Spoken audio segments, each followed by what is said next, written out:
Why, hello there, old friend. I think we all know where we are today. Little supernovas in my head, little softballs in my den, little souvenirs and secret shared, little off guard and unprepared. I was never good enough to find, I was never bad enough to mind. In the middle I will do my best. What's up, everybody? It's Buffalo Ben 15 Golf back at it again. And today we are at a course that needs no introduction. Glen Golf Course in Farwell, Michigan, a channel staple. If you guys remember the last time I played here, actually both of the last times that I played here, back in 2021 and 2022. Yeah, it's been a while since Glen's been out. But, you know, a course that I've always loved. It's one of my favorite golf courses in Michigan. And we are back to try and finally break 80 at this place. I've never done it. If you guys remember, like I said, 2021 round, course vlog 39 and 40. My grandfather was there that day as well. And number 81 and 82 in 2022. Both rounds, 81. Both of them. So, on a mission to rectify that today. So, birdie putt on number 1 on the way. A little bit left. Good speed, though. So, little bit of a dodgy drive. Kind of skied it up to the left, but the sand wedge was good. First putt was good. And we are off with a par on the first. Just thought I'd stop to show you guys some improvements that this course has been making. Glen stepping up their game as if that was even possible with the beautiful new wooden flags and the new tee markers. Oh my God! It's so beautiful. They do such a good job at this place. And just hats off to them, just figuring out little things, little ways to step up their game. Hey, I'm on the same mission myself in the regard of the game itself and not just the playing field, right? So, absolutely just had to fill you in on that.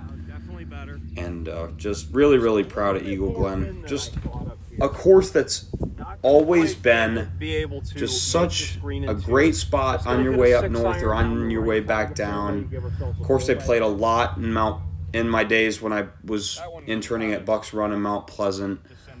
And, you know, this place is everything that it needs to be, you know? Oh, what in the world was that? That was just a dead and that flat shot chunk. is far from what it needs to be. But you know what I mean, though.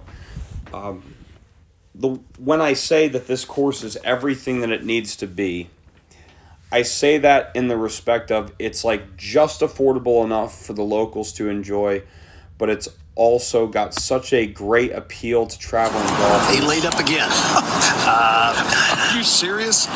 No, I'm serious. We're traveling around on this hole. We are taking the long way, the scenic route, all right.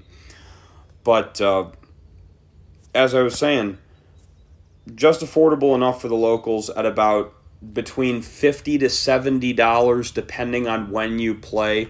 I think for the conditions that are provided and just the overall layout, that is a He cuffed it out of bargain. there, and boy, there is a fine golf shot from that lie. He put it about four And and a I half felt feet from like the pin. Beautiful shot. I just stole one there for sure. That wasn't just cutting me a deal. That was stealing a shot back right there with that great, great pitch shot. So here we go here with a 5 to 6 foot par putt. Breaking left to right. Got to keep the toe down. Yes. That's phenomenal. That was never going to miss.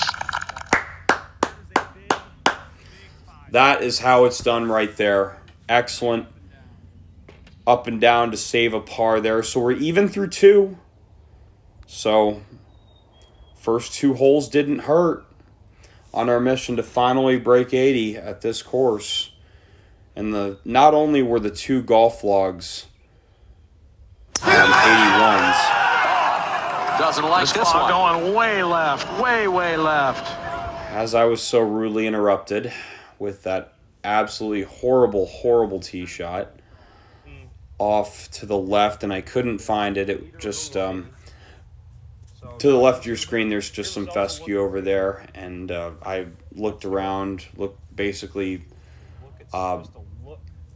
walked around basically every tree trunk, couldn't find it. So we're dropping 2, we're hitting 3 from about 215 out. Not an easy shot, going 4-iron, hit well, just flared a touch, and that is going to be short-sided well below the surface of the green. Yeah, I mean, I don't even need to describe this shot. Just look at it. This is not going to be fun. So I'm just thinking to myself, all right, get yourself on the green. Give yourself a chance to save a bogey. Don't try to get too cute. And, you know, that's what I do. It's on the green. It's long, 25 feet, as expected. I mean, but I'm on the green. I gave myself the chance, so that's fine. Just not what we wanted to see, though, on the easiest hole on the course. Bogey putt, having to really work for this bogey. And I didn't quite work hard enough, did I? That was just a very tentative effort there. Just thinking to myself, don't ram this 5-6 feet past and turn this into a meltdown where you miss the next one. So, I don't. I take the 2-putt. I take my beating in silence, and then I leave. As you saw, didn't have much commentary after that one. So, kind of threw away my first 2 good holes there. And this is not an easy par 3. The pin was way on the right of the green. There is some water, some wetlands over to the right of the green if you go too far right.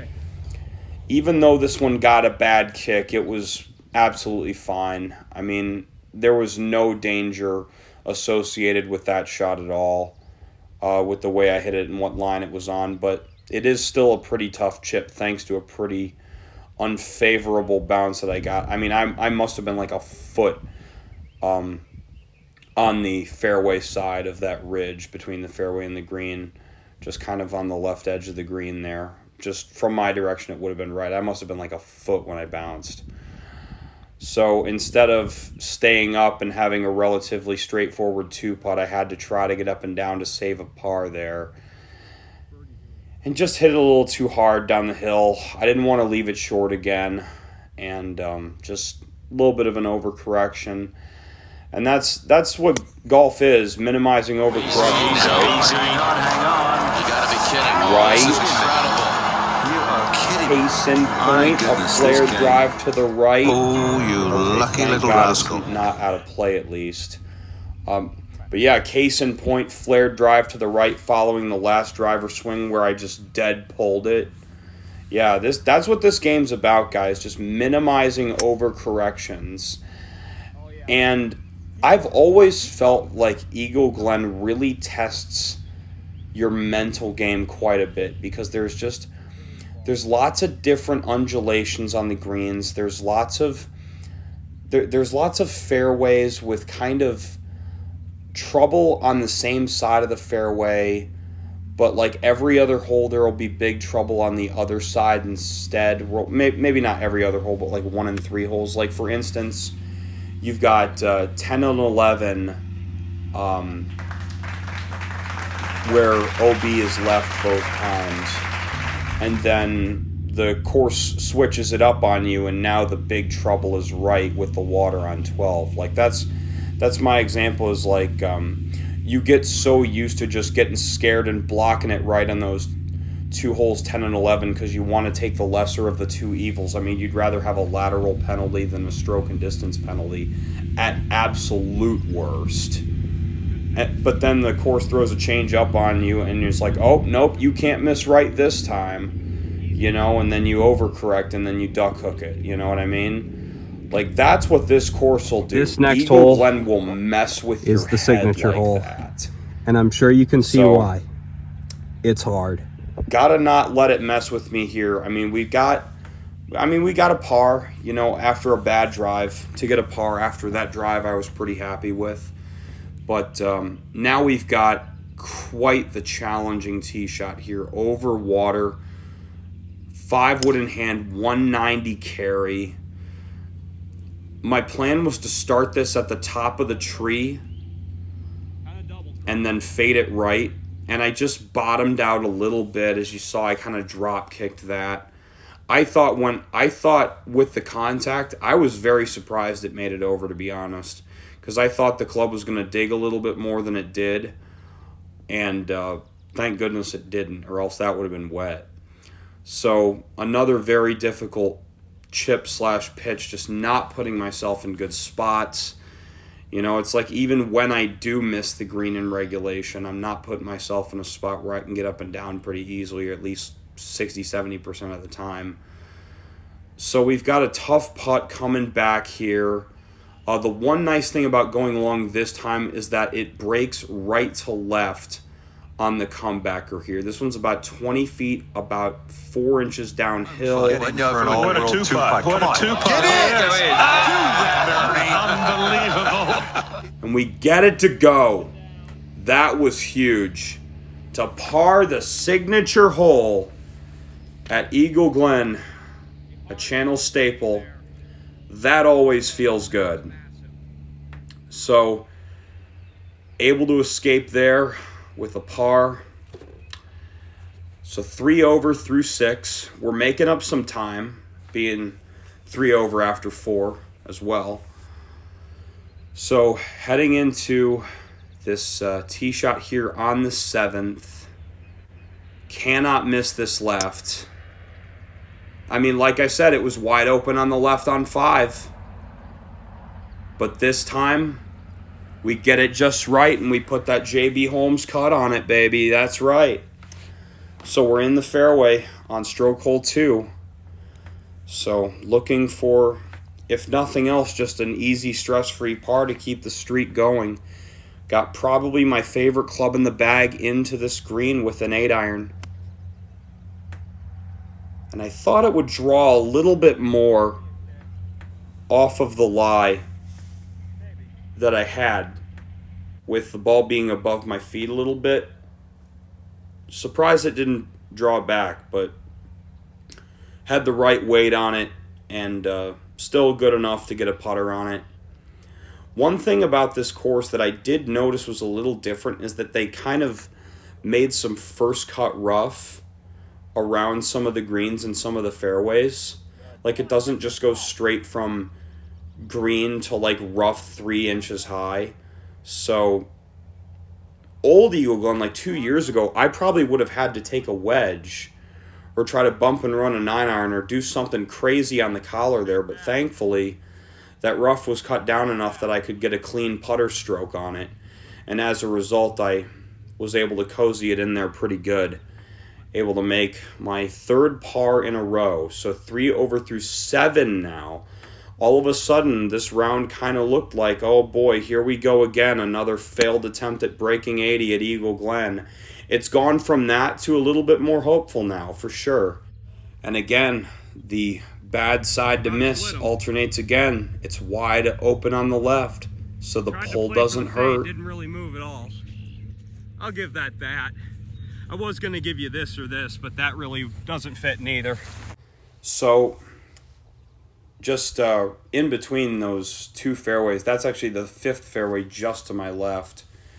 I have seen a lot of people, especially depending on what the pin position is, they'll just intentionally hit it into 5 fairway, and if it fades back, great. That's kind of what I was going for, but we got a pitching wedge in here, and boy, this is a good one.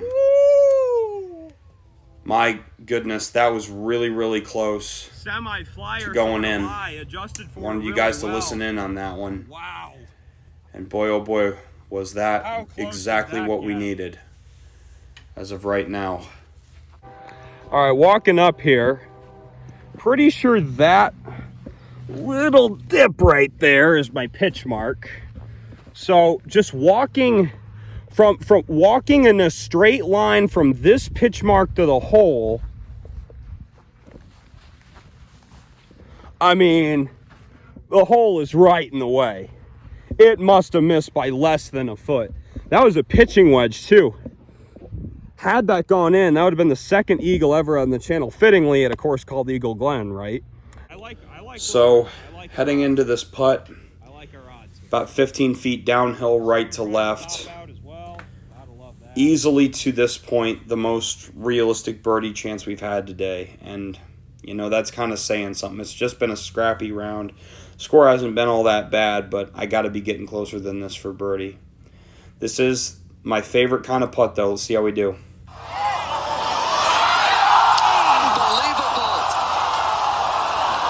How did that not drop? Oh man, nearly Just can't buy one right nearly now, hole can two I? shots in a row. I mean, really. Oh my God! How's that possible?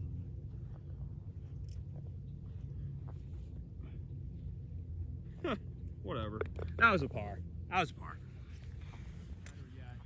Figured I'd leave that in there. I thought that was pretty amusing.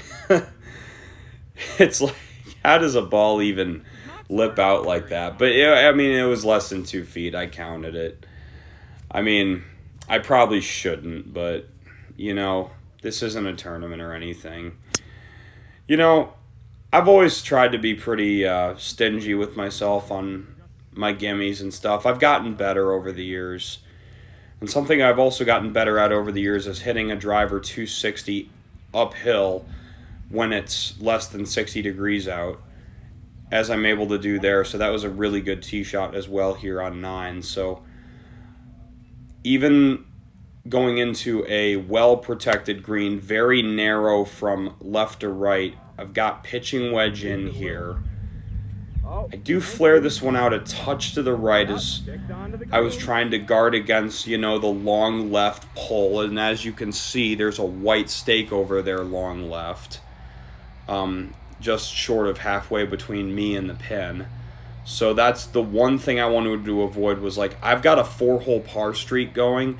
And the last thing I want to do is just throw it all away with a double right at the last second.